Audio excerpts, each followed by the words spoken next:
সুন্নত পালনের উদ্দেশ্য আসলে কি? পবিত্র কোরআন কি যথেষ্ট নয়? এমন কিছু লোক আছে তথাকথিত আধুনিক ইনভার্টেড কমা, তারা নিজেদের আধুনিক বলে পরিচয় দেয় আর বলে কোরআন কি যথেষ্ট না, সুন্নত মানতে হবে কেন? তারা এটা বুঝতে পারে না যে সুন্নাহ হলো ইসলাম ধর্মের দ্বিতীয় অপরিহার্য উৎস। মুহাম্মদ সাল্লাল্লাহু আলাইহি ওয়াসাল্লামের সহিহ হাদিস, তার কথা, তার কাজ, তার সম্মতি, এগুলো খুবই গুরুত্বপূর্ণ পবিত্র কোরআন সঠিকভাবে বোঝার জন্য। আর সত্যি বলতে সহিহ হাদিস, খাঁটি হাদিস, আমাদের নবীর সুন্নাহ, এগুলো হচ্ছে কোরআনের কমেন্ট্রি। পবিত্র কোরআনে অবশ্যই এরকম কিছু আয়াত আছে যেগুলোর ব্যাখ্যার প্রয়োজন নেই, একেবারে পরিষ্কার।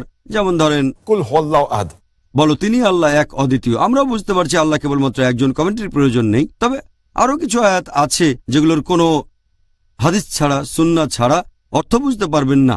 যেমন ধরেন, কোরআন বলছে যে একজন মুসলিম